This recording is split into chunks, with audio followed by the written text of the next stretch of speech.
has heard the news. People have become convinced in Galatia that there are things they have to do in order to become part of the family. And it could be a lot of different things. They have to go to the temple certain days, have to eat certain food. The males now have to go and undergo circumcision. And it seems like news has reached him that they've made the decision, but the encounter hasn't happened yet. And so Paul really writes here. He's trying to intervene. He has a window to hopefully stop this. Now let me just say really quickly, because it's easy for people to get the wrong idea. Just to be clear, I'm not talking about the surgical procedure done in medical offices today.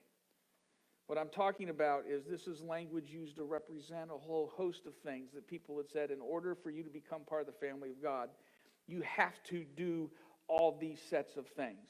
And Paul starts to call it the circumcision faction. That was one of them.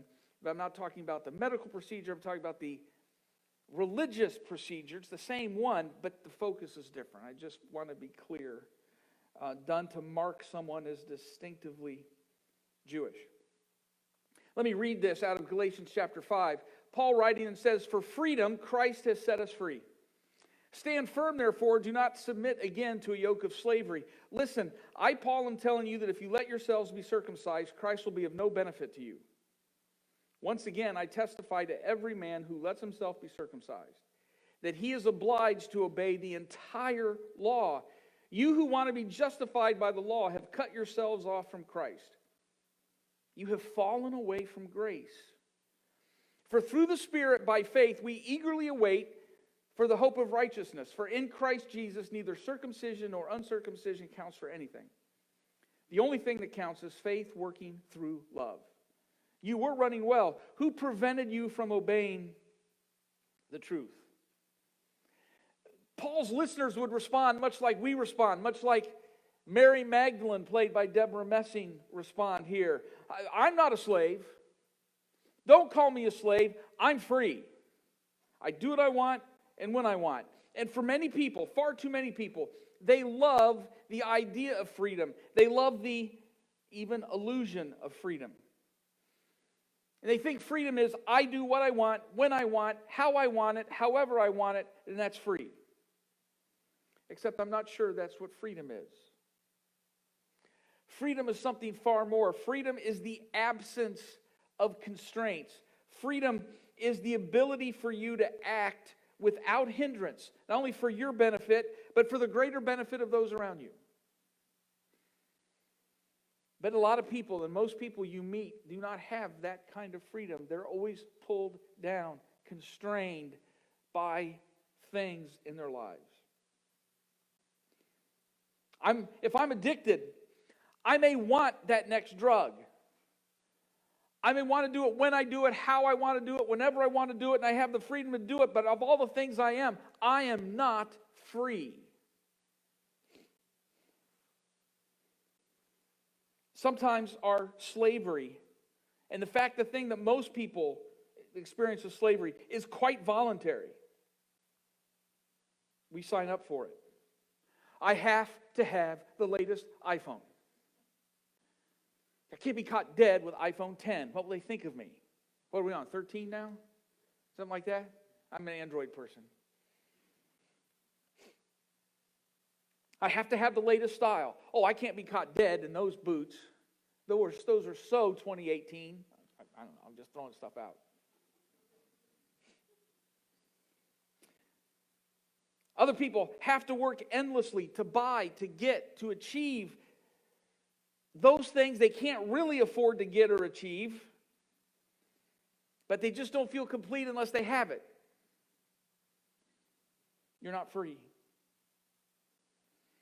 Maybe I have this string of failed relationships behind me. I need the presence or the words or the love of some other person all the time. It fills a hole that was in me since childhood because mom or dad or someone said this or did this and all that kind of thing. And you choose these relationships maybe freely, but you're not free at all. We live in a world that is always on edge for that power that's out there ready to enslave us. Now, I'm not saying that's not a legitimate concern. But what I will say this, the slavery that most people experience is that which they entered into quite freely and willfully of their own volition. There are many ways to be enslaved. And most people freely choose those things that hold them back. So there's a bad solution to all this. And the bad solution to this, well, the key thing is just make another rule. You have a problem with this? Make a rule. I saw with some, and some of you have seen this as well, I saw this in a couple churches over the last, 5 to 10 years. Now, there's a truth here, and the truth is, in this, I can't remember the exact percentage, in a huge percentage of divorce cases that are happening now, one of the causes is, are you ready? Facebook. Someone got reconnected with someone from years ago and started in some emotional relationship, and pretty soon the husband or wife didn't look as good anymore, and pretty soon everything's ending. And I've seen a couple people say, well, here's the key. The solution is we have to ban Facebook. We have to ban all social media. And while I understand that, failed relationships didn't start with Facebook. Before that, it started, email. Before that, it started on a payphone. That way, no one will know who I'm calling. Before then, it started leaning over a white picket fence. We can't ban all white picket fences. Before that, someone over here and someone over there would gallop off with their horse and meet by a river or something. Well, we can't ban the river. We can't ban horses either.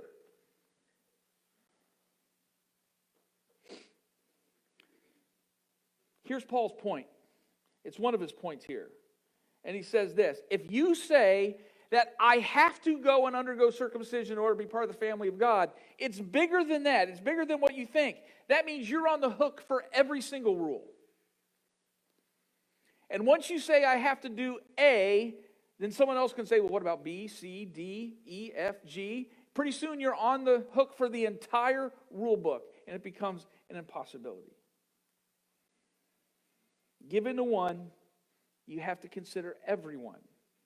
You have to keep everyone.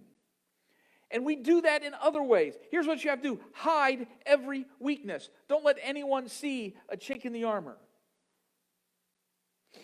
Create a dress code. We've done that through the years. And people have landed in different places. Think of the Amish. Think of the Mennonites. I used to live in Newton, Kansas, which was the center of the Holderman Mennonites. And I learned really quick, there's a difference between the two. I can now, out there, tell the difference between a Holderman Mennonite and an Amish. And most people get those confused. I feel really smart.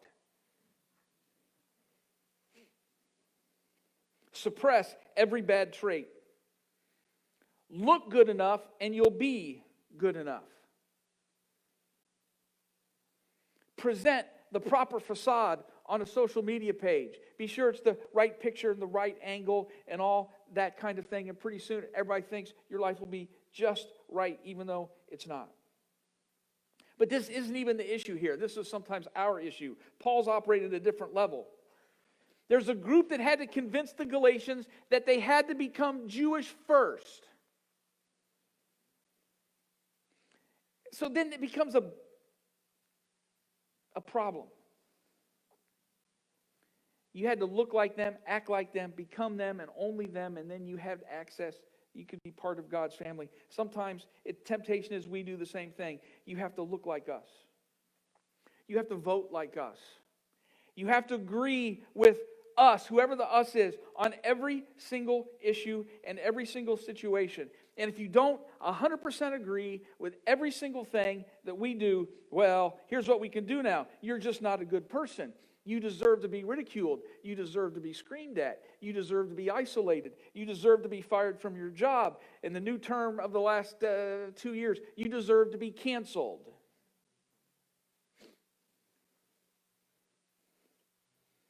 This is not in any way the gospel or anything close to the gospel. Paul gives a very personal plea here. He starts off when he says, literally he says, mark my words, or listen, this is me speaking. This is not through a secretary, mark my words. This is my personal plea. I'm begging you. This is Paul. I'm begging you. Because he doesn't think they've made that last step. They think they've agreed to it. Maybe there's been a date. Maybe the adult moil has entered the community. But there's a little bit of chance that he can step in and stop. And Paul's issue is not the procedure. Paul's issue is the reasoning behind it.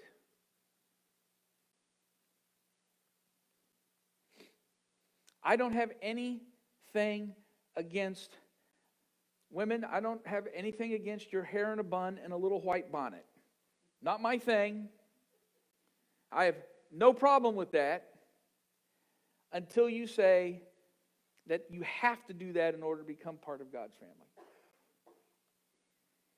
I have no problem with black pants and a black jacket and a white shirt, and the pants are always a little too short and there's no buttons on it. I have no problem with that. Not my look. Until you say that's what you have to do in order for God to be happy with you. I'm looking around and I'm thinking about a time and a place where when I would have been 12 and 13, I could not have imagined going to church in my Halloween costume.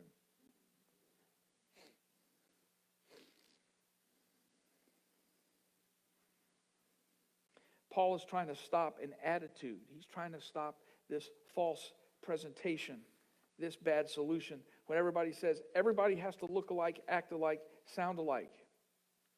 Here's the issue.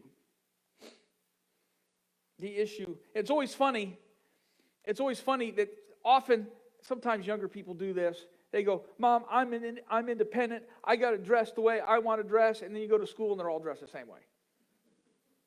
All the 15-year-olds kind of like alike. And of course, there's been lots of movies done. You can there's little subgroups at the high school. There's the jocks and the music people and all this other stuff. And they tend to you can see who's who just by how they dress. Am I off on that, Alina? She's an expert now. She's on faculty now. Here's the thing. If you have to be circumcised in order to worship God, then God is only God of the Jews, a little sliver. If you have to dress like me in order to become part of God's decent family, then God is only the God of the middle class dad crowd. If you have to vote like me, then God is only the God of the Democrats or the Republicans or the Libertarians or the Green. Oh, who am I fooling? And then, that's a good joke.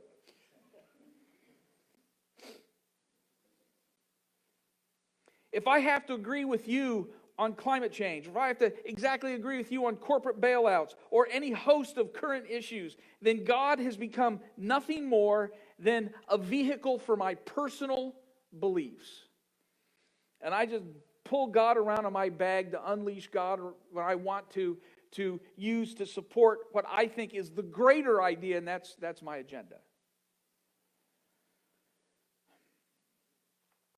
God does not, has not, nor will He ever serve my preconceived notions.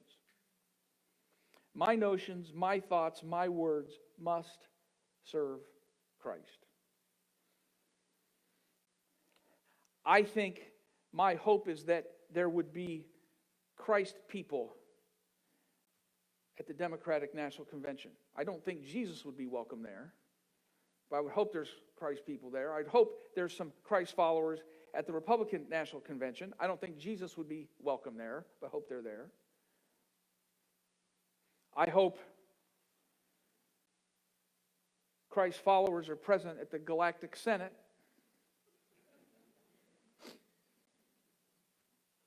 Even if I don't think Jesus will be welcome there. We must not use Christ to confirm just our own biases. You must do something bigger than that and better than that. At the end, Paul talks about this way of love at the end of chapter 5. I mean, sorry, in verse 7. The only thing that counts is faith expressing itself through love. Love should be the heartbeat of everything we do, not more moral rules.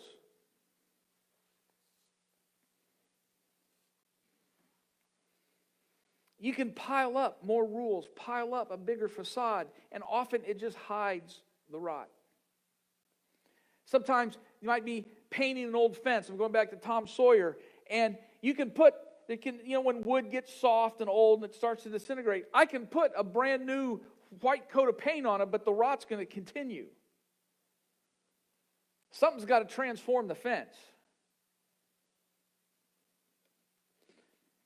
We live in a culture where divorce is an issue, and we say, I'm not going to get divorced. Divorce is wrong or bad, and I'm not going to do bad. And I think divorce is it is bad in most cases.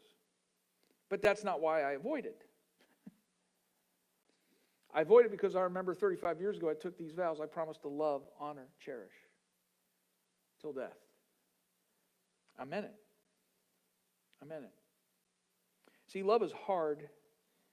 It's easier to just drop you from my life. It's easier to cancel you. It's easier to unfriend you. It's easier to hide, unfollow. We have all these terms now that we didn't even have 15 years ago. But at some point, I have to keep a path open for reconciliation. At some point, I can't just do that in every situation. Love seeks your best. Love seeks the best of others. Everything has to become motivated by something other than selfishness, self-interest, anger, or greed. The thing is, there's always going to be room for misunderstanding. But if you really seek the best of someone else, if you really love someone else, and if your motivation's love, then those things become more easily managed. It's all right. They can be different. They can have a bad day. It's all right. I'm still going to be their friend tomorrow. Now, let me at least say this one thing. This is the point of the sermon where I guarantee you I'm going to step on toes. So I'm warning you, but I'm not picking on anybody.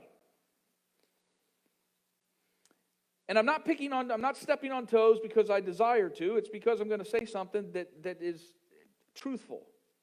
And hopefully it will lead to much higher ground. So be ready. All right? I don't see any steel-toed boots in here, which is a good thing. Here we go. I was listening to a podcast this week. Someone had sent me a little note. Hey, you got to listen to the last 12 minutes of this. And so I listened. And there was a little paragraph that the person on the podcast got on, and it just really hit me. It's been echoing in my head for the rest of the week. He was talking about there's something in the Old Testament called the Leviathan. And Leviathan is this big mythical beast, and they just use it. It really just represents evil and all things bad. And governments that seek to enslave. And by the way, the Leviathan makes another appearance in Revelation. I could do the whole biblical thing, but I'm not going to spend the time. And he says, we spend so much time worrying about it. And so what we want to do is, we want to spend all our time if we could just convert the president. We could get things fixed. And he says, well, that would be great, but don't count on the president converting. There's a good joke there. I'm going to stop. Don't count on the governor or congressman converting. He said, if you really want to change the world, here's the key. At first, we really have to convert ourselves. And here's what he said. If you are a Christ follower, it should change the words you use. It should change what you wear. It should change what you eat and how you eat. It should change how you value money. It should change how you use money. It should govern our habits. It should change how you look at people. It should change how you treat people. It should change how you use and value and allocate your time. If any of these is untrue, it's untrue to this extent. You have not really converted to Christianity yet. You've started, And that's a good thing. But Christ really desires our whole lives. Not a new set of rules to govern, to stop. You need to allow Christ to transform the rest of you as well. Removing those things, those barriers that keep us from loving each other, those habits that diminish us, those pulls that we think we have to have and we really don't have to have in life. And it's not going to be governed by a rule. It's only going to be governed by a deep, deep inner change. Then we really have freedom.